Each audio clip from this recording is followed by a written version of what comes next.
Welcome to Direct Mobiles TV and a review about two very interesting handsets. The Sony Xperia 10 series is unique in the fact that the screens are set at an extremely wide 21:9 screen aspect ratio. As with most Sony handsets, it's an interesting design which stands out tall. The screen aspect makes the phone feel very long and slender and actually feels very nice to hold. A nice touch is that the screen extends all the way down to the bottom to give you more of a full screen experience, although this is at the expense of an extra large bezel at the top, which houses an 8-megapixel front-facing camera, as well as all the necessary electronics for the screen, which will usually be housed in the bottom bezel. We think it gives it a really nice and contemporary look. The design elsewhere is reminiscent of the Omnibalance design, which did split opinion amongst people with the XZ1. The round edges make it very comfortable to hold, and like the XZ1, the Xperia 10 series features a side-mounted fingerprint scanner. It's not quite the same as the previous side-mounted scanners that we've seen from Sony, as it does not double as a power button.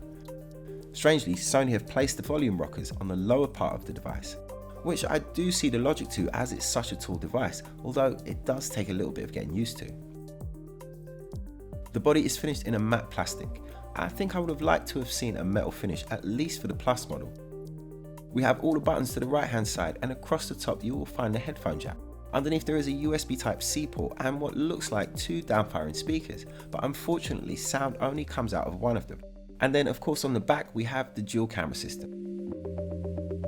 For the Xperia 10 Plus, we've got a 12-megapixel main sensor with an 8-megapixel with 2x optical zoom for backup. The 12-megapixel uses Sony's Exmor RS for mobile technology, which gives it extremely good low-light capabilities, with its fast f1.75 lens and excellent high ISO performance, the maximum being 12,800. It is a surprisingly capable camera system, producing extremely good results. The Xperia 10 actually has a higher megapixel count for its main camera, although it doesn't use the Exmor type imaging sensor from the Plus. It's a 13-megapixel main sensor with a 5-megapixel depth sensing camera for portrait shots. Both phones are capable of shooting in 4K ultra high definition at 30 frames per second, and you do have the option to shoot in that 21:9 aspect ratio, which will give your movies a cinematic feel when you view them back on a regular 16:9 screen. Obviously, viewing this content back on these phones will fill the screen, which is great, but it does bring me to one slight issue that we have, and that's when you want to watch back 16:9 content. Most things that we watch with providers like YouTube are shot in a 16:9 screen format, so when viewing back on this 21:9 screen, it will give you rather large borders to the left and to the right. You can pinch the screen to fill it, but this will be at the cost of quite a large portion of the screen at the top and the bottom. Most smartphone screens are not 16:9, so most people will be familiar with this problem. But unlike an 18:9 or a 19:9 screen, you do lose quite a lot of the image if you choose to fill the screen. It does work both ways, however. Not everything is 16:9, and most movies are actually shot at 21:9. So for watching films, the Sony 10s are going to give you a nice full screen experience, which you can't get anywhere else at the moment.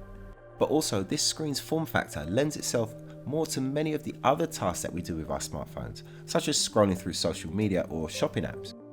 If you really think about it, it makes perfect sense to have a phone with this display style. We really like it here at Direct Mobiles. We think it's great that Sony have produced something a little bit different, which makes apps that we're already familiar with just that little bit more usable. Under the hood, we see more differences between the Xperia 10 and the 10 Plus. The Xperia 10 runs on the Snapdragon 630 chipset with 3GB of RAM and 64GB of onboard storage, which is upgradable on both phones to 512GB. The Xperia 10 also has a 2,873 mAh battery. The Xperia 10 Plus runs on a Snapdragon 636 mobile platform and comes with 4GB of RAM and 64GB of onboard storage, and has a slightly larger battery at 3,000 mAh. Both phones are running Android 9, and the battery life is ample for most people to get through the day.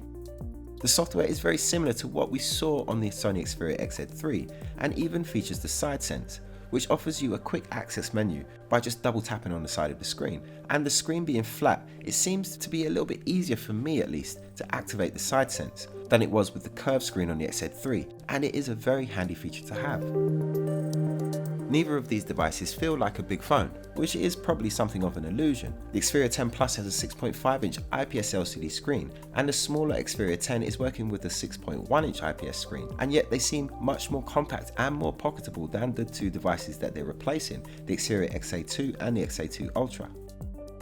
A point that is definitely worth noting if you're interested in either of these two phones is that the sound quality coming out from the connected headphones, whether that be through the headphone jack or through Bluetooth, is exceptional.